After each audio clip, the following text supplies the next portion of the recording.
2022 പുറത്തിറങ്ങിയ South Korean ചലച്ചിത്രം I want to know your പാരന്റ്സിന്റെ കഥയാണ് സിനിമാ കഥയിലൂടെ ഇന്ന് നിങ്ങൾ കേൾക്കാനായി പോകുന്നത്. കഥയെ ആരംഭിക്കുന്നത് മഞ്ഞുള്ള ഒരു പകലിലാണ്. വെളിച്ചം പടർന്നു തുടങ്ങിയിട്ടില്ല. തന്റെ ചെറിയ വഞ്ചിയിൽ ഒരു വൃദ്ധൻ തടാകത്തിലൂടെ പോവുകയായിരുന്നു. ആ സമയം തടാകത്തിൽ ഉയർന്നു പൊങ്ങിക്കിടക്കുന്ന ഒരു പയ്യന്റെ ദേഹം അയാൾ കണ്ടു. പയ്യൻ മരിച്ചിട്ടില്ല, ബോധരഹിതമായ പോലെ വെള്ളത്തിൽ ഉയർന്നു പൊങ്ങിക്കിടന്നുകൊണ്ടിരിക്കുന്നു. കഥ അവിടെ നിന്നും മറ്റൊരു വ്യക്തിയിലേക്ക് ഷിഫ്റ്റ് ആകുന്നു. അദ്ദേഹം ഒരു വക്കീലാണ്. വലിയ വക്കീലൊന്നുമല്ല. കിട്ടുന്ന ചെറിയ ചെറിയ കേസുകൾ കൊണ്ടൊക്കെ ജീവിതം മുന്നോട്ട് തള്ളി നീക്കിക്കൊണ്ടിരിക്കുന്നു. അന്നൊരു ദിവസം സ്കൂൾ പ്രിൻസിപ്പൽ വക്കീലിനെ സ്കൂളിലേക്ക് അർജന്റായി വരാൻ പറഞ്ഞ് വിളിപ്പിച്ചു.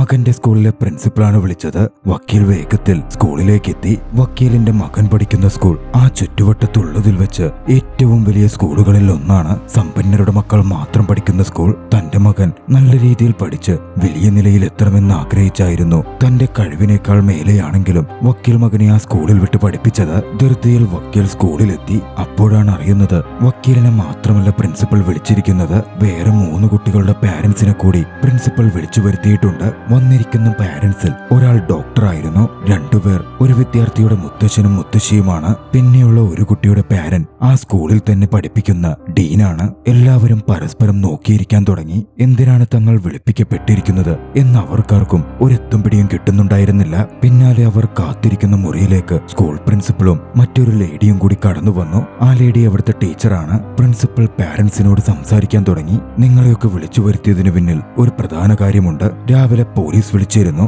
അവിടെ നിന്നും കഥയൊരു ഫ്ലാഷ് ബാക്കിലേക്ക് പോകുന്നു. ലേഡി ടീച്ചറിനായിരുന്നു പോലീസിന്റെ കോൾ വന്നത്. അന്ന് രാവിലെ വന്ന കോളിൽ പോലീസ് പറഞ്ഞത് നിങ്ങളുടെ അടുത്തുള്ള തടാകത്തിൽ നിങ്ങളുടെ സ്കൂൾ യൂണിഫോം ധരിച്ച ഒരു കുട്ടി ബോധമറ്റ രീതിയിൽ കിടന്നതായി വിവരം ലഭിച്ചെന്നും ആ കുട്ടിയെ ഞങ്ങൾ രക്ഷപ്പെടുത്തി ഇപ്പോൾ ആശുപത്രിയിൽ അഡ്മിറ്റ് ചെയ്തിട്ടുണ്ട് എന്നുമായിരുന്നു. കിം എന്നായിരുന്നു ആ പയ്യന്റെ പേര്. അവന്റെ അവസ്ഥ വളരെ മോശമാണ്. ഏതു നിമിഷവും മരണപ്പെട്ടേക്കാം. ടീച്ചർ ഓടി നേരെ ആശുപത്രിയിലെത്തി. കിമ്മിനെ നേരിൽ കണ്ടു. പ്രിൻസിപ്പൽ പിന്നാലെ കാര്യം വ്യക്തമാക്കി. ആ പയ്യൻ സൂയിസൈഡിന് ശ്രമിച്ചതായിരുന്നു. പക്ഷേ അതിനു മുമ്പ് 4 പയ്യന്മാർ തന്നെ ബ്രൂട്ടലായി ബുള്ളി ചെയ്യുന്നു എന്ന് പറഞ്ഞ ആ ലേഡി ടീച്ചറിനായി അവനൊരു കത്തെഴുതി വെച്ചിരുന്നു. പയ്യന്മാരുടെ പേരും അവനതിൽ നമ്പർ ഇട്ട് കുറിച്ചിരുന്നു. അവരുടെ പാരന്റ്സ് ആയിരുന്നു നിലവിൽ പ്രിൻസിപ്പൽ വിളിപ്പിച്ച് അങ്ങോട്ടേക്ക് എത്തിച്ചേർന്നിരുന്നത്. പക്ഷേ തന്റെ മകന്റെ പേര് ആ ലിസ്റ്റിൽ കേട്ടതും ഡോക്ടറിനത് സഹിക്കാൻ സാധിച്ചില്ല. ഡോക്ടർ എഴുന്നേറ്റ് നിന്ന് പറഞ്ഞു, എന്റെ മോൻ അത്തരത്തിൽ ചെയ്യുന്ന ആളൊന്നുമല്ല. ഞാൻ അവനെ അങ്ങനെയല്ല വളർത്തിയിരിക്കുന്നത്.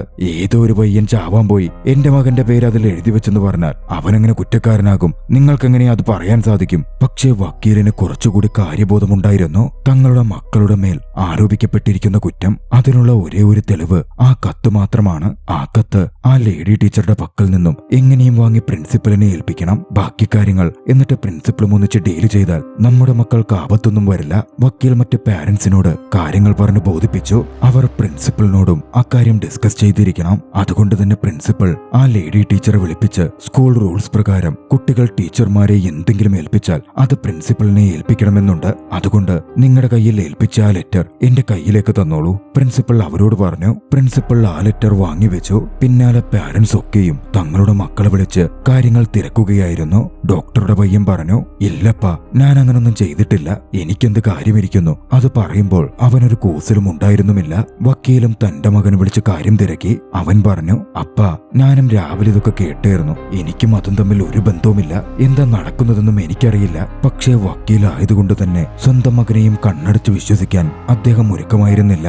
എന്തെങ്കിലും തെളിവുകൾ കിട്ടുമോ എന്നറിയാൻ വക്കീൽ മകൻ താമസിക്കുന്ന ഹോസ്റ്റൽ മുറിയിലേക്ക് ചെന്നു. വക്കീലിന്റെ മകനും ആശുപത്രിയിൽ മരണത്തോട് മല്ലിട്ട് കിടക്കുന്ന കിമ്മും ഒരേ റൂമിലായിരുന്നു തങ്ങിയിരുന്നത്. വക്കീൽ ആ മുറിക്കകത്ത് കയറി നോക്കുമ്പോൾ അതിനോടകം തന്നെ ഡോക്ടർ അങ്ങോട്ടേക്ക് എത്തിച്ചേർന്നിരുന്നു. കിമ്മിന്റെ മൊബൈൽ ഫോണും ഡോക്ടറുടെ കയ്യിലുണ്ടായിരുന്നു. ആ ഫോണായിരുന്നു ഡോക്ടർ പരിശോധിച്ചുകൊണ്ടിരുന്നത്. ഈ സമയം സ്കൂളിലായിരുന്ന ലേഡി ടീച്ചറിനും ഹോസ്പിറ്റലിൽ നിന്ന് കോൾ വന്നു. കിം എന്ന പയ്യന്റെ അമ്മ ഹോസ്പിറ്റലിൽ എത്തിയിട്ടുണ്ടെന്നും ലേഡി ടീച്ചറോട് വേഗത്തിൽ അങ്ങോട്ടേക്ക് വരുവാനും ആവശ്യപ്പെട്ടുകൊണ്ടുള്ള കോളായിരുന്നു അത്. ലേഡി ടീച്ചർ ധൃതിയിൽ ആശുപത്രിയിലേക്ക് പുറപ്പെട്ടു. അത് കണ്ടതും ഡീനുടൻ തന്റെ ഭാര്യയെ ഫോൺ ചെയ്തു. നീയും വേഗത്തിൽ ആശുപത്രിയിലേക്ക് പോകാനും അവിടെ എന്തെല്ലാമാണോ നടക്കുന്നത് വള്ളിപുള്ളി വിടാതെ അതെന്നെ അറിയിക്കാനും ഡീൻ ആവശ്യപ്പെട്ടു. ആശുപത്രിയിൽ എത്തിയിരുന്ന കിമ്മിനെ കിമ്മിന്റെ അമ്മ മകന്റെ അവസ്ഥ കണ്ട് തകർന്നു പോയിരുന്നു. അവർ പൊട്ടിക്കരഞ്ഞു. ലേഡി ടീച്ചർ ആകട്ടെ ഒരു പോലീസ് ഉദ്യോഗസ്ഥനുമായി സംസാരിക്കുകയായിരുന്നു. എന്താണ് സാർ, ഞാൻ കാര്യങ്ങൾ പറഞ്ഞിട്ടും നിങ്ങൾ ആക്ഷൻ ഒന്നും എടുക്കാത്തത് എന്ന് ലേഡി ടീച്ചർ തിരക്കി. ആ പയ്യൻ കിം, അവന്റെ കയ്യിൽ ഇതിനോടകം ആത്മഹത്യ ചെയ്യാൻ ശ്രമിച്ചതിന് നിരവധി പാടുകളുണ്ട്. കയ്യേർത്ത് മുറിക്കാൻ ശ്രമിച്ച് പരാജയപ്പെട്ടതുകൊണ്ടാവണം തടാകത്തെ ചാടി മുങ്ങി മരിക്കാൻ നോക്കിയത്. അതുകൊണ്ട് ആക്ഷൻ എടുക്കലൊന്നും പോസിബിൾ അല്ല. ഇനിയെങ്കിലും നിങ്ങൾ കുട്ടികളുടെ കാര്യത്തിൽ ശ്രദ്ധിച്ച് അവരിത്തരത്തിലൊന്നും പ്രവർത്തിക്കാതെ നോക്കിക്കോ എന്ന് പറഞ്ഞ പോലീസുകാരനും അവിടെ നിന്ന് പോയി. ഇതെല്ലാം മറന്നു നിന്ന് ഡീനിന്റെ ഭാര്യ ഒബ്സർവ് ചെയ്യുന്നുണ്ടായിരുന്നു. ഡീനിനെ വിളിച്ച് അപ്പപ്പോൾ കാര്യങ്ങൾ ഭാര്യ പറയുകയും ചെയ്തു. ലേഡി ടീച്ചറും ആകെ നിരാശയിലായിരുന്നു. കാറിൽ നിന്നിറങ്ങി പുറത്തേക്ക് നടന്നപ്പോഴാണ് പെട്ടെന്ന് ലേഡി ടീച്ചറിനൊന്ന് തോന്നിയത്. തന്റെ കാറിൽ ഡാഷ് ക്യാം ഉണ്ട്. ടീച്ചർ എപ്പോഴും കാറ് പാർക്ക് ചെയ്തിരുന്നത് കിം താമസിക്കുന്ന ഹോസ്റ്റലിന്റെ മുമ്പിലായിരുന്നു. ഡാഷ് ക്യാമിൽ എന്തെങ്കിലും പതിഞ്ഞിട്ടുണ്ടെങ്കിലോ എന്തെങ്കിലും തെളിവുകൾ കിട്ടിയാലോ ഡോക്ടർ ആ ഫുട്ടേജുകൾ പരിശോധിച്ചു.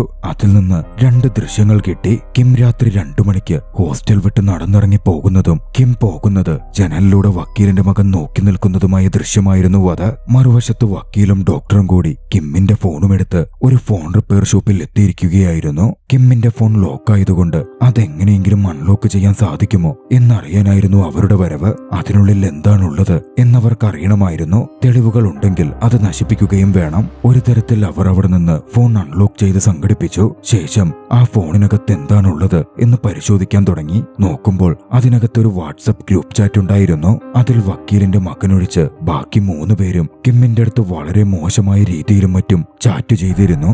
മാത്രമല്ല ആ ഫോണിൽ ഒരു വീഡിയോയും ഉണ്ടായിരുന്നു. വക്കീലിന്റെ മകനായിരുന്നു ആ വീഡിയോ ഫോണിൽ പകർത്തിയിരുന്നത്. കിമ്മിനെ നഗ്നനാക്കി നിർത്തി ബുള്ളി ചെയ്യുകയും ടോർച്ചർ ചെയ്യുകയും ചെയ്യുന്ന വീഡിയോ ആയിരുന്നു അത്. ആരോപണം ഉന്നയിക്കപ്പെട്ട ബാക്കി 3 പയ്യന്മാരുടെ ദൃശ്യങ്ങളും വീഡിയോയിൽ പകർത്തപ്പെട്ടിരുന്നു. യഥാർത്ഥത്തിൽ ആ ബുള്ളിയിങ് ഇവന്റ് നടക്കുന്നതിലൊന്നും വക്കീലിന്റെ മകന് തീരെ താല്പര്യമുണ്ടായിരുന്നില്ല. ഭയത്തിലും മറ്റു പയ്യന്മാരുടെ നിർബന്ധത്തിന്റെ പുറത്തുമായിരുന്നു വക്കീലിന്റെ മകൻ ഫോണിൽ അത് ഷൂട്ട് ചെയ്തുകൊണ്ടിരുന്നത്. പിന്നാലെ ആരോപണ വിധേയരായ 4 പയ്യന്മാരുടെയും പാരന്റ്സ് കണ്ടുമുട്ടി. അവർ ചർച്ച ചെയ്യാൻ ആരംഭിച്ചു. ഈ വീഡിയോ എങ്ങാനും ലീക്കായാൽ തങ്ങളുടെ മക്കൾ കുറ്റവാളികളാകുമെന്നും അവരുടെ ഭാവി തന്നെ പ്രശ്നത്തിലാകുമെന്നും അതുകൊണ്ട് മക്കളെ രക്ഷിക്കാൻ എന്തെങ്കിലും ചെയ്തേ പറ്റൂ എന്നുമുള്ള തരത്തിൽ അവരുടെ ഡിസ്കഷൻ നീണ്ടു. ആദ്യഘട്ടത്തിൽ പ്രിൻസിപ്പലിന്റെ കയ്യിലുള്ള കത്തില്ലാതാക്കണമായിരുന്നു. ഡീൻ അതിനൊരു വഴി കണ്ടെത്തി. സ്കൂൾ ഫണ്ടിൽ തിരിമറി നടത്തി പ്രിൻസിപ്പൽ തന്റെ വീട് വെച്ചിരുന്നു. അക്കാര്യം പറഞ്ഞ് ഡീൻ പ്രിൻസിപ്പലിനെ പോയി നേരിൽ കണ്ടു. താനത് പുറത്താക്കും, ആ ലെറ്റർ എനിക്ക് തന്നേരെ, എന്റെ മകന്റെ ഭാവിയാണ് എന്ന് പറഞ്ഞ് പ്രിൻസിപ്പലിനെ ഡീൻ ഭീഷണിപ്പെടുത്തി. മറുവശത്ത് വക്കീലാകട്ടെ തന്റെ മകനെ രക്ഷിക്കാൻ എന്തു ചെയ്യും എന്നാലോചിക്കുകയായിരുന്നു. അപ്പോഴാണ് വക്കീലിന്റെ കയ്യിലുണ്ടായിരുന്ന കിമ്മിന്റെ ഫോണിലേക്ക് ഒരു പെൺകുട്ടിയുടെ കോൾ വരുന്നത്. ജീഹോ എന്നായിരുന്നു ആ പെൺകുട്ടിയുടെ പേര്. കോൾ എടുക്കണോ വേണ്ടയോ എന്ന് വക്കീൽ ചിന്തിച്ചുകൊണ്ട് നിന്നു. പിന്നാലെ കോൾ കട്ടായി. തൊട്ടുപുറകെ ചാറ്റ് ആപ്പിൽ മെസ്സേജും പ്രത്യക്ഷപ്പെട്ടു. കിം, ഇപ്പോ നിനക്ക് എങ്ങനുണ്ട്? ഏതോ 3 പയ്യന്മാർ നിന്നെ ബുള്ളി ചെയ്തെന്ന് പറഞ്ഞല്ലോ, നീ ഓക്കെയാണോ എന്ന് ചോദിച്ചായിരുന്നു ആ പെൺകുട്ടിയുടെ മെസ്സേജ് ഉണ്ടായിരുന്നത്. വക്കീൽ അത് കണ്ടതും ഞെട്ടിപ്പോയി. കാര്യങ്ങളൊക്കെ എങ്ങനെങ്കിലും ഒതുക്കി തീർക്കാമെന്ന് വെക്കുമ്പോൾ വിവരമറിയാവുന്ന പുതിയ ആളുകൾ എത്തിക്കൊണ്ടിരിക്കുന്നു. ഡോക്ടറാകട്ടെ കുറച്ചുകൂടി കടന്നു ചിന്തിച്ചു. കിം ജീവൻ തിരിച്ചു പിടിച്ച് ജീവിതത്തിലേക്ക് വന്ന് കാര്യങ്ങൾ തുറന്ന് പറഞ്ഞു കഴിഞ്ഞാൽ തന്റെ മകന്റെ ഭാവി അവതാളത്തിലാകും. അതുകൊണ്ട് അവൻ അങ്ങനെ വാ തുറന്ന് സംസാരിച്ചുകൂടാ. ഡോക്ടർ കിമ്മിനെ ചികിത്സാ സഹായമൊക്കെ ഓഫർ ചെയ്ത് തന്റെ ആശുപത്രിയിലേക്ക് കൊണ്ടുവന്നു. ശേഷം അവിടെ വെച്ച് ട്രീറ്റ്മെന്റ് കൊടുക്കാനും തുടങ്ങി. ലേഡി ടീച്ചർ ആകട്ടെ ഇതൊന്നും അറിയാതെ അടുത്ത ദിവസം ആശുപത്രിയിൽ ചെന്നു. പക്ഷെ അവിടെ കിം ഉണ്ടായിരുന്നില്ല. പിന്നാലെ ടീച്ചർ ഡിസ്ചാർജ് ആയോ എന്ന് അന്വേഷിക്കാൻ കിമ്മിന്റെ വീട്ടിലേക്കും എത്തി. വീടിനകത്ത് അനക്കം കേൾക്കുന്നുണ്ടെങ്കിലും ആരും ഡോർ തുറക്കുന്നുണ്ടായിരുന്നില്ല. വാതിലിനടിയിലൂടെയും മറ്റും ഒരു തരത്തിൽ ലേഡി ടീച്ചർ എത്തി നോക്കി. ആരോ ഒരാൾ ആ വീടിനകത്തു നിന്നും ബാൽക്കണി വഴി ചാടി രക്ഷപ്പെട്ടു പോകുന്നത് ടീച്ചർ കണ്ടു. പിന്നാലെ ടീച്ചർ അങ്ങോട്ടേക്ക് എത്തി നോക്കിയപ്പോൾ കണ്ടത് ഓറഞ്ച് ജാക്കറ്റ് ധരിച്ച ഒരു പെൺകുട്ടി അവിടെ നിന്ന് ഓടിപ്പോകുന്നതായിരുന്നു. ടീച്ചർ ആ പെൺകുട്ടിയെ ഫോളോ ചെയ്തെങ്കിലും ടീച്ചറുടെ കണ്ണുവെട്ടിച്ച് രക്ഷപ്പെട്ട ആ പെൺകുട്ടി തന്റെ അപ്പാർട്ട്മെന്റിലേക്ക് എത്തി. അവിടെ അവളെയും കാത്ത് വക്കീലും ഡോക്ടറും നിൽക്കുന്നുണ്ടായിരുന്നു. ആ പെൺകുട്ടി ജീഹോ ആയിരുന്നു. തങ്ങളുടെ മക്കൾക്ക് വീണ്ടും പ്രശ്നമാകുമോ എന്ന് ചിന്തിച്ച് ജീഹോയെ കാണുവാൻ എത്തിയതായിരുന്നു വക്കീലും ഡോക്ടറും. തങ്ങൾ ആരാണെന്ന് അവർ ജീഹോയോട് പറഞ്ഞില്ല. മറ്റൊരു തരത്തിൽ വക്കീൽ കാര്യങ്ങൾ അവതരിപ്പിച്ചു. കിം ഇപ്പോൾ ഇങ്ങനെയൊക്കെ സംഭവിച്ച ആശുപത്രിയിലാണ്. ഞാനാണ് അവന്റെ വക്കീലായിട്ടുള്ളത്. നീ എന്നോട് കാര്യങ്ങൾ തുറന്നു പറഞ്ഞാലേ എനിക്ക് കിമ്മിനെ സഹായിക്കാൻ സാധിക്കൂ. നിനക്കറിയാവുന്നത് അത്രയും വിശദമായി ഞങ്ങളോട് പറഞ്ഞോളൂ. വക്കീൽ പറഞ്ഞു. വക്കീൽ പറഞ്ഞത് വിശ്വസിച്ച ജീഹോ കാര്യങ്ങൾ വിശദീകരിക്കാൻ തുടങ്ങി. കിമ്മിനെ എനിക്ക് കുറച്ചു നാളുകളായേ അറിയുള്ളൂ. ഞാൻ താമസിക്കുന്ന അതേ അപ്പാർട്ട്മെന്റിലായിരുന്നു അവനും താമസിച്ചിരുന്നത്. ഒരു ദിവസം ഞാൻ ലിഫ്റ്റിൽ കയറുമ്പോ കിം അതിനകത്ത് കരഞ്ഞുകൊണ്ട് ഏറെ ദുഃഖിച്ചിരിക്കുന്നുണ്ടായിരുന്നു. ഞാൻ അവനോട് എന്താ പ്രശ്നമെന്ന് ചോദിച്ചു. പക്ഷെ അവനൊന്നും പറഞ്ഞില്ല. കരഞ്ഞുകൊണ്ട് തന്നെ ഇരിക്കുകയായിരുന്നു ചെയ്തത്. പിന്നെ ഒരു ദിവസം അവനെ കാണാൻ ഞാൻ അവന്റെ അപ്പാർട്ട്മെന്റിൽ പോയി. അവിടെ വെച്ച് ഞാൻ ഞെട്ടിക്കുന്നൊരു കാഴ്ച കണ്ടു. 3 പയ്യന്മാർ അവന്റെ വസ്ത്രമൊക്കെ അഴിച്ച് കഴുത്തിൽ നായെപ്പോലെ ബെൽറ്റിട്ട് അവനെ ടോർച്ചർ ചെയ്ത് ബുള്ളി ചെയ്യുകയായിരുന്നു. മാത്രമല്ല അവന് മേൽ ബലം പ്രയോഗിച്ച് കിടത്തി ആ കുട്ടികൾ അവന്റെ കൈനരമ്പൊക്കെ മുറിക്കുന്നുണ്ടായിരുന്നു. ജീഹോ ആകെ 3 പേരെ കണ്ടു എന്നായിരുന്നു വക്കീലിനോട് പറഞ്ഞത്. പക്ഷെ ആ സംഭവം നടക്കുമ്പോൾ അവിടെ 4ാമതൊരാൾ കൂടി ഉണ്ടായിരുന്നു. അത് വക്കീലിന്റെ മകനായിരുന്നു. എതിർവശത്ത് നിന്ന് അതൊക്കെ ഫോണിൽ വീഡിയോ പകർത്തിക്കൊണ്ടിരുന്നതിനാൽ വക്കീലിന്റെ മകനെ ജീഹോ കണ്ടിരുന്നില്ല. എന്തോ നിർബന്ധിതാവസ്ഥയിൽ അതൊക്കെ വീഡിയോ ഷൂട്ട് ചെയ്യുന്ന പോലെ ആയിരുന്നു വക്കീലിന്റെ മകന്റെ മുഖഭാവത്തിൽ നിന്നും വ്യക്തമാകുന്നത്. ജീഹോ വക്കീലിന്റെ മകനെ കണ്ടിട്ടില്ലാത്തതുകൊണ്ട് ജീഹോ പറഞ്ഞ കാര്യങ്ങൾ കേട്ടതും വക്കീലിന് അല്പം ആശ്വാസം തോന്നി. ഡോക്ടറുടെ മകനാണ് ആ 3 പേരിൽ കിമ്മിനെ കൂടുതൽ ഉപദ്രവിച്ചിട്ടുള്ളത് എന്നുള്ളതുകൊണ്ട് ഡോക്ടർ ജീഹോയ്ക്ക് മുമ്പിലേക്ക് ഒരു ഓഫർ വെച്ചു. നീ ഇത് മറ്റാരോടും പറയരുത്. നിനക്ക് എത്ര വേണമെങ്കിലും പണം ഞാൻ തരാം. കുറച്ചധികം പണവും ജീഹോക്ക് ഡോക്ടർ കൊടുക്കുകയും ചെയ്തു. പണം വാങ്ങി ജീഹോ പോയി. മറുവശത്ത് ലേഡി ടീച്ചർ ആകട്ടെ താൻ ഈ സ്കൂളിൽ നിന്ന് റിസൈൻ ചെയ്യാൻ പോവുകയാണ് എന്ന് പറഞ്ഞ് പ്രിൻസിപ്പലിന്റെ മുമ്പിലെത്തി. പക്ഷെ ലേഡി ടീച്ചർ ജോലി വിട്ട് പിരിഞ്ഞുപോയാൽ പുറത്തുപോയാൽ പ്രശ്നമാകുമോ എന്ന് ചിന്തിച്ച് ടെമ്പററിയായി ജോലി നോക്കിക്കൊണ്ടിരുന്ന ലേഡി ടീച്ചറിന് സ്കൂളിൽ തന്നെ പെർമനന്റ് പൊസിഷൻ നൽകി പ്രിൻസിപ്പൽ അത് പരിഹരിച്ചു. മാത്രമല്ല ആ ടീച്ചർ എന്തെങ്കിലും പ്രവർത്തിക്കുന്നതിന് മുമ്പേ ടീച്ചർ ഇവിടെ പെർമനന്റ് ആക്കിയെന്ന വിവരം ഡീൻ തന്നെ ടീച്ചറുടെ അമ്മയെ വിളിച്ച് പറയുകയും ചെയ്തു. ഇതേ സമയം ആശുപത്രിയിലായിരുന്ന കിമ്മിന് പെട്ടെന്ന് വയ്യായിക അനുഭവപ്പെടാൻ ആരംഭിച്ചിരുന്നു. ഹാർട്ട് ബീറ്റ് ഗണ്യമായി കുറയുന്നു. ഒരുപക്ഷെ കിം മരണപ്പെട്ടേക്കാം. കിം മരണപ്പെട്ടാൽ കാര്യങ്ങൾ മുഴുവൻ കീഴ്മേൽ മറിയും. ഡോക്ടർ വേഗത്തിൽ ആശുപത്രിയിലേക്ക് പാഞ്ഞെത്തി കിമ്മിനെ രക്ഷപ്പെടുത്താൻ വേണ്ട ശ്രമങ്ങൾ നടത്തി. പക്ഷേ അതൊന്നും ഫലം കണ്ടില്ല. കിം മരണപ്പെട്ടു. പാരന്റ്സ് എല്ലാവരും വീണ്ടും ഒന്നുചേർന്നു. ഇനി എന്തു ചെയ്യും എന്നതിനെപ്പറ്റി ഡിസ്കസ് ചെയ്യാൻ തുടങ്ങി. കിമ്മിന്റെ ഫ്യൂണറൽ ചടങ്ങുകൾ നടക്കുന്നിടത്തേക്കും അവർ കടന്നു വന്നു. കിമ്മിന്റെ അമ്മ പൊട്ടിക്കരയുകയായിരുന്നു. ഫ്യൂണറൽ ലേഡി ടീച്ചർ അറ്റൻഡ് ചെയ്തിരുന്നു. കിം എഴുതിയ ലെറ്ററിനെ പറ്റിയുള്ള വിവരങ്ങൾ ലേഡി ടീച്ചർ കിമ്മിന്റെ അമ്മയോട് പറഞ്ഞു. അത്രയും നാൾ ആ വിവരമൊന്നും കിമ്മിന്റെ അമ്മ അറിഞ്ഞിരുന്നേയില്ല. മോൻ ആത്മഹത്യ ചെയ്തതാണ് എന്നായിരുന്നു അവർ കരുതിയിരുന്നത്. വിവരമറിഞ്ഞതും അവർ ഒന്നുകൂടി വേദനയോടെ പൊട്ടിക്കരഞ്ഞു. തങ്ങളുടെ മക്കൾ ഉത്തമരാണെന്ന് കാണിക്കുവാൻ പാരന്റ്സ് തങ്ങളുടെ മക്കളുമായിട്ടായിരുന്നു കിമ്മിന്റെ ഫ്യൂണറലിന് ചെന്നത്. തന്റെ മകനെ കൂട്ടിക്കൊണ്ടുപോകാൻ വക്കീൽ ചെല്ലുന്ന സമയം അവന്റെ കയ്യിൽ ഒരു ഡ്രോൺ ഇരിക്കുന്നുണ്ടായിരുന്നു. ഇതാരുടേതാ? നിന്റെ കയ്യിൽ എങ്ങനെ വന്നു? വക്കീൽ മകനോട് ചോദിച്ചു. ഇതെന്റെ ഫ്രണ്ട് ബർത്ത്ഡേ ഗിഫ്റ്റ് തന്നതാ എന്നൊക്കെ പറഞ്ഞ് വക്കീലിന്റെ മകൻ ഒരു തരത്തിൽ പറഞ്ഞൊപ്പിച്ചു. ഫ്യൂണറൽ ചടങ്ങുകളൊക്കെ കഴിഞ്ഞതും അമ്മ നേരെ പോലീസ് സ്റ്റേഷനിലെത്തി. കിമ്മിന്റെ അമ്മ താൻ അറിഞ്ഞ വിവരങ്ങളൊക്കെ പറഞ്ഞ് പോലീസ് സ്റ്റേഷനിൽ ഒരു കംപ്ലൈന്റും ഫയൽ ചെയ്തു. കംപ്ലൈന്റ് വിവരം വക്കീലിന്റെയും മറ്റ് പാരന്റ്സിന്റെയും അടുത്തേക്കും എത്തിച്ചേർന്നു. വക്കീലെന്ന് മകനെ വിളിച്ചു വരുത്തി താൻ അറിഞ്ഞ കാര്യങ്ങളൊക്കെ അവന്റെ മുമ്പിലേക്ക് വെച്ച് എന്തിനാ നിങ്ങളൊക്കെ ചേർന്ന് ആ പയ്യനെ ദ്രോഹിച്ചത്, ബുള്ളി ചെയ്തത് എന്നുള്ള തരത്തിൽ ചോദ്യം ചെയ്തു. വക്കീലിന്റെ മകൻ വല്ലാത്തൊരവസ്ഥയിലായിരുന്നു. അവൻ വേദനയോടെ പറഞ്ഞു, അച്ഛാ ഞാൻ ഒന്നും ചെയ്തിട്ടില്ല അച്ഛാ. അച്ഛനെങ്കിലും എന്നെ ഒന്ന് വിശ്വസിക്ക്. സത്യമായിട്ട് ഞാൻ ഒന്നും ചെയ്തിട്ടില്ല. അവരൊക്കെ ചെയ്തത് ഞാൻ വീഡിയോ എടുത്തു എന്നുള്ളത് സത്യമാ. പക്ഷെ ഞാനവനെ ഒന്ന് വേദനിപ്പിച്ചിട്ട് പോലുമില്ല. മകൻ അത്രമേൽ കരഞ്ഞൊക്കെ പറഞ്ഞതുകൊണ്ട് മകനൊന്നും ചെയ്തിരിക്കില്ല എന്നും വക്കീലിന് തോന്നി. മകനെ വക്കീൽ ചേർത്ത് പിടിച്ചു, ആശ്വസിപ്പിച്ചു. കിമ്മിന്റെ ഫ്യൂണറൽ ചടങ്ങിന് മറ്റൊരു ടീച്ചറും വന്നിട്ടുണ്ടായിരുന്നു. കിമ്മിന് മുമ്പ് ക്ലാസ് എടുത്തിരുന്ന പഴയ ടീച്ചറായിരുന്നു അത്. അവർക്കെന്തെങ്കിലും അറിയാമായിരിക്കുമോ എന്നറിയുവാൻ ലേഡി ടീച്ചർ അവരെ പോയി കണ്ടു. അന്ന് അവിടെ വെച്ച് ആ ടീച്ചറിൽ നിന്നും കുറച്ചു കാര്യങ്ങൾ ലേഡി ടീച്ചർ മനസ്സിലാക്കി. കാര്യം കിമ്മും വക്കീലിന്റെ മകനും റൂംമേറ്റ് ആണെങ്കിലും അവർക്കിടയിൽ വലിയൊരു വഴക്കും അടിയും ബഹളവുമൊക്കെ ഉണ്ടായിട്ടുണ്ട് എന്നായിരുന്നു അത്. അന്ന് വക്കീലിന്റെ മകൻ കിമ്മിനെ ഒരുപാട് മർദ്ദിച്ചിരുന്നു. അന്ന് താൻ ആക്ഷൻ എടുക്കാൻ ശ്രമിച്ചെങ്കിലും തന്നെ കൊണ്ടൊന്നിനും സാധിച്ചില്ല എന്നും ടീച്ചർ വ്യക്തമാക്കി. കുറച്ച് നാളുകൾ കടന്നുപോയി. കേസ് ഏതാണ്ട് ഒതുക്കി തീർത്ത പോലെ, തെളിവുകളൊന്നും ഇല്ലാത്ത പോലായിരുന്നു മുമ്പോട്ട് പോയിക്കൊണ്ടിരുന്നത്. തങ്ങളുടെ മക്കൾക്ക് ഇനിയൊരു പ്രശ്നവുമില്ല എന്നാലോചിച്ച് ബുള്ളീസ് കുട്ടികളുടെ പാരന്റ്സും ലൈഫ് എൻജോയ് ചെയ്യാൻ ആരംഭിച്ചിരുന്നു. അപ്പോഴായിരുന്നു അത് സംഭവിച്ചത്. അവരുടെയൊക്കെ ഫോണുകളിലേക്ക് ഒരു വീഡിയോ മെസ്സേജ് വന്നു. ഇന്റർനെറ്റ് മുഴുവൻ വൈറലായിക്കൊണ്ടിരിക്കുന്ന ഒരു വീഡിയോ ആയിരുന്നു അത്. തനിക്കൊന്നും ചെയ്യാൻ പറ്റിയില്ലല്ലോ എന്ന കുറ്റബോധത്തിൽ നേറിക്കൊണ്ടിരുന്ന ലേഡി ടീച്ചർ നടന്നത് അത്രയും സംസാരിച്ച് തുറന്നു പറഞ്ഞുകൊണ്ട് റെക്കോർഡ് ചെയ്ത വീഡിയോ ഇന്റർനെറ്റിൽ അപ്ലോഡ് ചെയ്തിരുന്നു. വൈറലായി മാറിയ ആ വീഡിയോ പാരന്റ്സിന്റെ ഫോണുകളിലേക്കും എത്തിച്ചേരുകയായിരുന്നു. ഉണ്ടായിരുന്നു. ആ വീഡിയോ വൈറലായതോടെ നിന്നുപോയ കേസ് വീണ്ടും ചൂടുപിടിക്കാൻ ആരംഭിച്ചു. അതിനെതിരെ എന്തെങ്കിലും ചെയ്തേ പറ്റൂ. പാരന്റ്സ് ഒക്കെ കൂടി ചിന്തിച്ചു. വക്കീൽ അതിനൊരു ആശയം മുമ്പിലേക്ക് വെച്ചു. ടെമ്പററിയായി ആ ജോലി നോക്കുകയായിരുന്ന ടീച്ചർ പ്രിൻസിപ്പലിനോട് ജോബ് പെർമനന്റായി തരണമെന്ന് ആവശ്യപ്പെട്ടെന്നും പ്രിൻസിപ്പൽ അതിന് തയ്യാറാവാതെ വന്നപ്പോൾ ടീച്ചർ സ്കൂളിനെ അപകീർത്തിപ്പെടുത്തുവാൻ അത്തരത്തിൽ പ്രവർത്തിച്ചതാണ് എന്നും അടിച്ചിറക്കുക എന്നതായിരുന്നു അത്. അവരത്തരത്തിൽ പ്രവർത്തിക്കുകയും കേസ് ടീച്ചറിനെതിരെ തന്നെ തിരിച്ചുവിടുകയും ചെയ്തു. എന്നിരുന്നാൽ തന്നെയും സംഭവം ജനമധ്യത്തിലേക്ക് എത്തിയതുകൊണ്ട് പോലീസിന് ആക്ഷൻ എടുക്കണമായിരുന്നു. കുട്ടികളെ ചോദ്യം ചെയ്യുവാൻ പോലീസ് വിളിച്ചു വരുത്തി. മറ്റ് 3 പയ്യന്മാരുടെയും ഇൻവെസ്റ്റിഗേഷൻ കഴിഞ്ഞു. ഒടുവിലത്തേത് വക്കീലിന്റെ മകന്റേതായിരുന്നു. വക്കീൽ മകനുമായി അങ്ങോട്ടേക്കെത്തി. അവർ കയറി ചെല്ലുമ്പോൾ ഡോക്ടറും മറ്റുള്ളവരും ഇറങ്ങി വരുന്നുണ്ടായിരുന്നു. എന്തായി, പോലീസ് എന്തു പറഞ്ഞു എന്ന് വക്കീൽ ഡോക്ടറോട് ചോദിച്ചു. പക്ഷേ ഒന്നും പറയാതെ അഹങ്കാരത്തോടെ ഡോക്ടർ താഴേക്കിറങ്ങി പോവുകയായിരുന്നു ചെയ്തത്. വക്കീലിന് എന്തോ പന്തികേട് തോന്നി. അകത്തെത്തി ഇൻവെസ്റ്റിഗേഷൻ നടക്കുമ്പോഴാണ് വക്കീലിന് കാര്യം വ്യക്തമായത്. മറ്റ് 3 പയ്യന്മാരും ഒന്നിച്ച് എല്ലാ തെറ്റുകളും വക്കീലിന്റെ മകന്റെ തലയിലേക്ക് വെച്ച് കിട്ടിയിരുന്നു. വക്കീൽ ആകെ പരിഭ്രാന്തിയിലായി. തന്റെ പക്കലുള്ള തെളിവുകളൊക്കെ വക്കീൽ അവർക്ക് മുമ്പിലേക്ക് കാണിക്കാൻ ശ്രമിച്ചെങ്കിലും ഒന്നും വിലപ്പോകുന്നുണ്ടായിരുന്നില്ല. അപ്പോഴായിരുന്നു അങ്ങോട്ടേക്ക് ജീഹോ കടന്നു വന്നത്. പ്രശ്നക്കാരായ ബുള്ളി പയ്യന്മാരിൽ ഒരാളുടെ മുത്തശ്ശൻ ഉണ്ടായിരുന്നല്ലോ, അദ്ദേഹമായിരുന്നു ജീഹോയെ കൂട്ടിക്കൊണ്ടുവന്നത്. ജീഹോയെ കണ്ടതും വക്കീലിനൊരു ആശ്വാസം തോന്നി. പക്ഷേ ജീഹോയെ ആ മുത്തശ്ശൻ വിരട്ടിയാണ് കൊണ്ടുവന്നതെന്ന് തോന്നുന്നു. അല്ലെങ്കിൽ പണം ഓഫർ ചെയ്തിരിക്കാം. ജീഹോ വക്കീലിന്റെ മകനെതിരെയായിരുന്നു സാക്ഷി പറഞ്ഞത്. അതോടെ വക്കീലിന്റെ മകനാണ് കുറ്റവാളി എന്ന തരത്തിൽ കേസ് സ്ട്രോങ് ആയി. സാക്ഷി തെളിവുകൾ അടക്കമുള്ളതിനാൽ മകൻ അറസ്റ്റ് ചെയ്യപ്പെട്ടു. പിന്നാലെ മറുവശത്ത് മറ്റു 3 പേരന്റ്സും ഒന്നു ചേർന്നിരുന്നു. ഡോക്ടറും ഡീനും മുത്തച്ഛനും ഒന്നിച്ച് കിം എഴുതിയ കത്ത് കത്തിച്ചു കളഞ്ഞു. എങ്ങനെ തന്റെ മകനെ രക്ഷപ്പെടുത്തും എന്ന് വക്കീലിന് ഒരു എത്തും പിടിയും കിട്ടുന്നുണ്ടായിരുന്നില്ല. കൂടെ നിന്നവർ തന്നെ ചതിച്ചു കളഞ്ഞു. വേറെ തെളിവുകളുമില്ല. മകനെ രക്ഷിച്ചേ പറ്റൂ. വക്കീൽ ചിന്തിച്ചുകൊണ്ടേയിരുന്നു.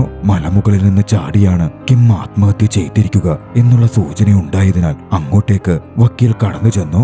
അവിടെ നിന്ന് നേരെ ചിന്തിച്ചു. ഒടുവിൽ തിരികെ പോകുന്ന വഴിയിൽ അവിടെ തൊട്ടടുത്തായി വഴിയരികിൽ ഒരു കട കണ്ടു. രാത്രി വൈകിയും തുറക്കുന്ന കട. അവിടെ ചോദിച്ചാൽ എന്തെങ്കിലും വിവരം കിട്ടിയാലോ എന്ന് ചിന്തിച്ച് വക്കീൽ അങ്ങോട്ടേക്ക് കടന്നു ചെന്നു. ആ കട നടത്തുന്ന സ്ത്രീയോട് തന്റെയും കിമ്മിന്റെയും ഒരു ഫോട്ടോ കാട്ടി ഈ പയ്യനെ അറിയുമോ എന്ന് ചോദിച്ചു. ആ സ്ത്രീയും പറയാൻ തുടങ്ങി. പിന്നെ അറിയുന്നോ, ഈ പയ്യനെ എനിക്ക് നന്നായിട്ട് അറിയാം. രാത്രി വൈകി പലപ്പോഴും അവനിവിടെ വരാറുണ്ട്. വരുമ്പോഴൊക്കെ മുഖത്ത് തല്ലുകൊണ്ടതിന്റെ മറ്റും ചതവുപാടുകൾ ഉണ്ടാകും. പാവം പയ്യൻ. ആരും അവനെ ഒരുപാട് ഉപദ്രവിക്കാറുണ്ടായിരുന്നു. അവിടെ വെച്ചാണ് ഒരു ട്വിസ്റ്റ് സംഭവിക്കുന്നത്. ആ സ്ത്രീ പറഞ്ഞത് അത്രയും കിമ്മിനെ പറ്റി ആയിരുന്നില്ല, വക്കീലിന്റെ മകനെ പറ്റിയായിരുന്നു. നടന്ന കാര്യങ്ങൾ കുറച്ചുകൂടി വ്യക്തമാകുന്നു. കഥയൊരു ഫ്ലാഷ് ബാക്കിലേക്ക് നീങ്ങുന്നു. യാഥാർത്ഥ്യത്തിൽ കിമ്മും വക്കീലിന്റെ മകനും ബെസ്റ്റ് ഫ്രണ്ട്സ് ആയിരുന്നു. അന്ന് വക്കീലിന്റെ മകന്റെ ബർത്ത്ഡേ ആണ്. അവരൊന്നിച്ച് സെലിബ്രേറ്റ് ചെയ്തു. അന്നായിരുന്നു ബുള്ളീസായ മറ്റു 3 കുട്ടികൾ ചേർന്ന് അങ്ങോട്ടേക്ക് വന്നതും വക്കീലിന്റെ മകനെ തല്ലിച്ചതച്ചതും. അവിടുണ്ടായിരുന്ന കിം അത് മറഞ്ഞു നിന്ന് ഭയത്തോടെ കണ്ടിരുന്നു. കിം തന്നെ അടുത്ത ദിവസം അതൊരു ടീച്ചറിനോട് റിപ്പോർട്ട് ചെയ്തു. പക്ഷേ ബുള്ളീസ് പയ്യന്മാർ വിചാരിച്ചത് അത് മുഴുവൻ ചെയ്തത് ടീച്ചറിനോട് റിപ്പോർട്ട് ചെയ്തതുമൊക്കെയും വക്കീലിന്റെ മകൻ തന്നെയാണെന്നായിരുന്നു. അവർ വീണ്ടും സംഘടിച്ചെത്തി വക്കീലിന്റെ മകനെ ഉപദ്രവിക്കാൻ ആരംഭിച്ചു. ഒരു ഘട്ടത്തിൽ സ്വിമ്മിംഗ് പൂളിൽ മുക്കി ശ്വാസം മുട്ടിച്ച് കൊല്ലാൻ നോക്കുക പോലും ചെയ്തു. എന്നെ വിടെന്ന് പറഞ്ഞ് വക്കീലിന്റെ മകൻ അലറിക്കരഞ്ഞു. അതിനോടകം ടീച്ചറിന് റിപ്പോർട്ട് ചെയ്തത് കിമ്മാണെന്നും ബുള്ളീസ് കുട്ടികൾ അറിഞ്ഞിരുന്നു. ഡോക്ടറുടെ മകൻ വക്കീലിന്റെ മകനോട് പറഞ്ഞു, ഓ നിന്നെ ഞങ്ങൾ വിട്ടേക്കാം, പക്ഷേ വിടണമെങ്കിൽ നീ ഒരു കാര്യം ചെയ്യണം. ഞങ്ങൾ നിന്നോട് ഈ ചെയ്തതൊക്കെ നീ ആ കിമ്മിനോട് പ്രവർത്തിക്കണം. എന്താ നിന്നെ കൊണ്ട് പറ്റുമോ? ആ ഒരു അവസ്ഥയിൽ ജീവൻ തിരികെ കിട്ടുവാൻ വക്കീലിന്റെ മകനത് സമ്മതിച്ചു.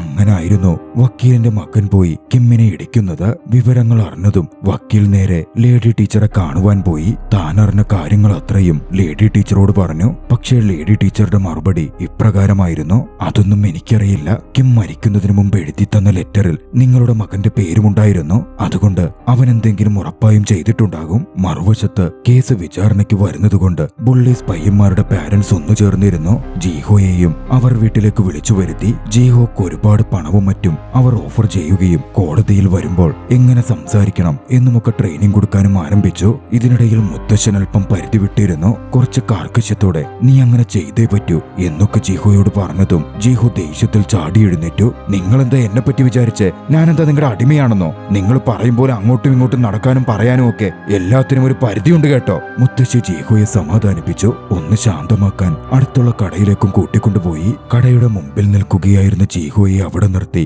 മുത്തശ്ശി കടയുടെ അകത്തേക്ക് കയറിയതും അവിടെ എത്തിയിരുന്ന വക്കീൽ ജീഹോയെ കൂട്ടി കാറിൽ കയറ്റി കൊണ്ടുപോയി. കാറിനകത്ത് കയറിയതും വക്കീൽ ജീഹോയോട് ചോദിച്ചു, എന്റെ മോനല്ല തെറ്റ് ചെയ്തത്, അവർ 3 പേരുമാണെന്ന് നിനക്ക് നന്നായിട്ട് അറിയാം, എന്നിട്ടും നീ എന്തിനാ ഇങ്ങനെ കള്ളസാക്ഷി പറയുന്നത്? അപ്പോഴേക്കും മുത്തശ്ശി അത് കണ്ടിരുന്നു. ഡോറ് തുറക്കടാ എന്നൊക്കെ പറഞ്ഞ് മുത്തശ്ശി വക്കീലിന്റെ കാറിന് പുറത്ത് അടിക്കാനും ഒച്ചയെടുക്കാനും ഒക്കെ തുടങ്ങി. ജീഹോ മറുപടി പറഞ്ഞു, അവര് 3 പേരും കൂടി എനിക്ക് ഒരുപാട് പണമൊക്കെ തരുന്നുണ്ട്, ഞാൻ വേറെന്ത് നോക്കണം, ഞാൻ എന്റെ കാര്യം നോക്കിയാൽ മതിയല്ലോ എന്നായിരുന്നു ജീഹോയുടെ കൂസിലില്ലാത്ത മറുപടി. വക്കീൽ ജീഹോയോട് ഒരുപാട് സംസാരിച്ചു നോക്കിയെങ്കിലും ജീഹോ ഒന്നിനും വഴങ്ങുന്നുണ്ടായിരുന്നില്ല. മുത്തശ്ശി പോയി പറഞ്ഞതുകൊണ്ട് ഡോക്ടറും ഡീനും മറ്റുള്ളവരും അങ്ങോട്ടേക്ക് ഓടിയെത്തി. വക്കീലിനോട് കാർ ഡോർ തുറക്കാനും മറ്റും പറഞ്ഞ് ബഹളം കൂട്ടാൻ തുടങ്ങി. വക്കീൽ അപ്പോൾ എന്താണ് ചിന്തിച്ചതെന്ന് പോലും അറിയില്ല. കാറിന്റെ ഡോർ ലോക്ക് തുറന്ന് ജീഹോയെ ഇറക്കി വിട്ടു. വക്കീലിനെ കളിയാക്കിയും പുച്ഛിച്ചും ഡോക്ടറും മറ്റുള്ളവരും ജീഹോയെ കൂട്ടിക്കൊണ്ടുപോയി. അടുത്ത ദിവസമായിരുന്നു കോടതിയിൽ വിചാരണ ഉണ്ടായിരുന്നത്. ജീഹോയെ സാക്ഷി പറയുവാൻ വിളിപ്പിക്കപ്പെട്ടു. തന്നെ പഠിപ്പിച്ച പോലെ ജീഹോ കള്ളസാക്ഷി പറയാൻ തുടങ്ങി. വക്കീലിന്റെ മകനാണ് ഒക്കെ ചെയ്തത് എന്ന തരത്തിലായിരുന്നു അവൾ സാക്ഷി പറഞ്ഞത്. വക്കീൽ ക്രോസ് ചെയ്യാൻ എഴുന്നേറ്റു. ജീഹോയുടെ മുമ്പിലെത്തി ചോദിച്ചു, നീ പറയുന്നതൊക്കെ അപ്പോൾ സത്യമാണ് അല്ലേ? അതെ, സത്യമാണ്. ഞാനെന്ത് കാര്യത്തിനാ കള്ളം പറയേണ്ടത്? ജീഹോ മറുപടി പറഞ്ഞു. വക്കീൽ ഉടൻ തന്റെ ഫോൺ പുറത്തെടുത്തു. തലേ ദിവസം കാറിൽ വെച്ച് ജീഹോ പറഞ്ഞ കാര്യങ്ങൾ ഫോണിൽ വക്കീൽ റെക്കോർഡ് ചെയ്തെടുത്തിരുന്നു. അതവിടെ പ്ലേ ചെയ്യിപ്പിച്ചു. ജീഹോ അവിടെ വെച്ച് പറയുന്ന സത്യങ്ങൾ അത്രയും ആ ഓഡിയോ ക്ലിപ്പിൽ ഉണ്ടായിരുന്നു. ബുള്ളീസായ കുട്ടികൾ പ്രവർത്തിച്ചതും കിമ്മിനെ ബുള്ളി ചെയ്തതും ഒക്കെയും അവരുടെ പാരന്റ്സ് പണം തന്നാണ് ജീഹോയെ കൊണ്ട് കളവ് പറയിപ്പിക്കുന്നത് എന്നുള്ള കാര്യവും. പിന്നാലെ വക്കീൽ ഒരു പടി കൂടി മുമ്പോട്ട് കടന്ന് തന്റെ മകനും ബുള്ളി ചെയ്യപ്പെട്ട കാര്യം കോടതിക്ക് മുമ്പിൽ അവതരിപ്പിച്ചു. സാക്ഷിയായി കട നടത്തുന്ന സ്ത്രീയെയും അങ്ങോട്ടേക്ക് കൊണ്ടുവന്നു. കോടതിക്ക് മുമ്പിൽ വ്യക്തമായ തെളിവുകൾ എത്തിയതോടെ കിമ്മിനെയും വക്കീലിന്റെ മകനെയും ബുള്ളി ചെയ്തത് ആ 3 പയ്യന്മാരാണ് എന്ന് വ്യക്തമാവുകയായിരുന്നു. ജൂറി സെക്ഷനും അതുതന്നെ വിധിച്ചു. അതോടെ ആ 3 പയ്യന്മാർ അറസ്റ്റ് ചെയ്യപ്പെടുകയും വക്കീലിന്റെ മകൻ മോചിപ്പിക്കപ്പെടുകയും ചെയ്തു. കുറച്ച് നാളുകൾ കടന്നുപോയി. വക്കീലിന്റെ മകൻ എപ്പോഴും ഗ്ലൂമിയായി കാണപ്പെട്ടു. അങ്ങനെയിരിക്കെ ഒരു ദിവസം മകനെ സ്കൂളിൽ ഡ്രോപ്പ് ചെയ്ത് വക്കീൽ തിരിച്ചു പോരാൻ നേരം കാറിനകത്ത് മകന്റെ ഡ്രോൺ ഇരിക്കുന്ന കണ്ടു. കട നടത്തുന്ന സ്ത്രീ കറക്റ്റായി സാക്ഷി പറഞ്ഞതുകൊണ്ട് മാത്രമായിരുന്നു മകനെ രക്ഷപ്പെടുത്താൻ സാധിച്ചത്. അതുകൊണ്ട് അവരെ കണ്ട് നന്ദി പറയാൻ വക്കീൽ അങ്ങോട്ടേക്ക് കയറി ചെന്നു. അപ്പോഴായിരുന്നു ആ കടയിലേക്ക് കഥയുടെ തുടക്കത്തിൽ തടാകത്തിലൂടെ വഞ്ചി ഓടിച്ചു പോയിരുന്ന വൃദ്ധനായ മനുഷ്യൻ അങ്ങോട്ടേക്ക് വന്നത്. അവിടെ വെച്ച് സംസാരിക്കുമ്പോൾ താനാണ് കിമ്മിന്റെ ബോഡി കണ്ടെത്തി പോലീസിൽ വിവരം അറിയിച്ചത് എന്നുള്ള കാര്യം അദ്ദേഹം വക്കീലിനോട് പറഞ്ഞു. വക്കീലിന് എന്തോ പ്രശ്നം പോലെ തോന്നി. എന്ത്, നിങ്ങളാണ് പോലീസിനെ അറിയിച്ചതെന്നോ കിമ്മിനെ കണ്ടെത്തിയതെന്നോ ഒന്ന് വിശദീകരിച്ച് പറയാമോ? വക്കീൽ ചോദിച്ചു. വൃദ്ധനായ മനുഷ്യൻ പറയാൻ തുടങ്ങി. പുലർച്ചെ ഞാൻ മീൻ പിടിക്കാൻ തടാകത്തിൽ പോയതായിരുന്നു. അപ്പോഴാ മലമുകളിൽ നിന്ന് ഒരു പയ്യൻ വെള്ളത്തിലേക്ക് വീഴുന്ന ശബ്ദം കേട്ടത്. ആ സമയം അവിടെ ഒരു ഡ്രോൺ പറക്കുന്നുണ്ടായിരുന്നു. മലയുടെ മുകളിൽ മറ്റൊരു പയ്യനും നിൽക്കുന്നുണ്ടായിരുന്നു.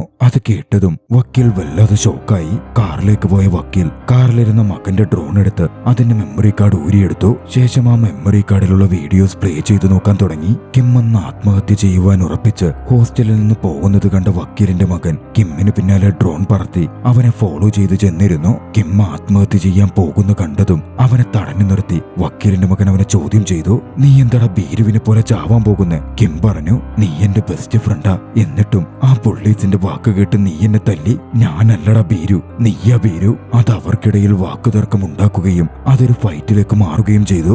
ദേഷ്യത്തിൽ വക്കീലിന്റെ മകൻ കിമ്മിനെ കഴുത്തു പിടിച്ച് ഞെക്കിയതും കിം അബോധാവസ്ഥയിലാവുകയായിരുന്നു. അത് കണ്ടതും കിം മരണപ്പെട്ടു എന്ന് വക്കീലിന്റെ മകൻ ഭയപ്പെട്ടു. ആരെങ്കിലും കണ്ടാലും പ്രശ്നമായാലോ എന്ന് ചിന്തിച്ച് വക്കീലിന്റെ മകനായിരുന്നു മലമുകളിൽ നിന്നും കിമ്മിനെ എടുത്ത് തടാകത്തിലേക്ക് ഇട്ടത്. അതൊക്കെ കണ്ട വക്കീൽ പൊട്ടിക്കരയാൻ തുടങ്ങി. തന്റെ മകൻ നല്ലവനാണെന്ന് ചിന്തിച്ചല്ലോ, അവനാണല്ലോ ഇത്തരത്തിലൊക്കെ പ്രവർത്തിച്ചത് എന്ന് വലിയൊരു കുറ്റബോധം അയാളുടെ ഉള്ളിൽ നിറഞ്ഞു വന്നു. കാര്യം എന്തൊക്കെയാണെങ്കിലും മക്കൾ എന്ത് തെറ്റ് ചെയ്തെങ്കിലും അച്ഛന്മാർ അവരെ രക്ഷപ്പെടുത്താനല്ലേ നോക്കൂ. ആ തെളിവുകൾ മറ്റാരുടെയെങ്കിലും കയ്യിൽ കിട്ടിയാൽ തന്റെ മകന്റെ ഭാവിക്ക് തന്നെ അപകടമാണ് എന്ന് ചിന്തിച്ച വക്കീൽ നേരെ ആ മലമുകളിലേക്ക് പോയി. മകന്റെ ആ ഡ്രോണും മെമ്മറി കാർഡും എടുത്ത് ആ തടാകത്തിലേക്ക് വലിച്ചെറിഞ്ഞു. ആ ദൃശ്യത്തോടെ ചലച്ചിത്രം അവസാനിക്കുകയാണ്. വക്കീൽ ചെയ്തത് ശരിയാണ് എന്ന് നിങ്ങൾക്ക് തോന്നുന്നുണ്ടോ? വക്കീലിന്റെ മകൻ തന്നെയാണോ കിമ്മിന്റെ മരണത്തിന് കാരണം? നിങ്ങളുടെ അഭിപ്രായങ്ങളും ചിന്തകളും കമന്റുകളിൽ രേഖപ്പെടുത്തുമല്ലോ. വീഡിയോ ഇഷ്ടമായാൽ ലൈക്ക് ചെയ്യുക, കൂട്ടുകാർക്കും മറ്റുള്ളവർക്കും ഷെയർ ചെയ്തു കൊടുത്ത് ഞങ്ങളെ സപ്പോർട്ട് ചെയ്യുക. കഴിയുമെങ്കിൽ ചാനൽ സബ്സ്ക്രൈബ് ചെയ്യുക. അടുത്ത എപ്പിസോഡിൽ മറ്റൊരു മികച്ച ചലച്ചിത്ര ചിത്രവുമായി നമുക്ക് കണ്ടുമുട്ടാം. അതുവരെ ബായ്.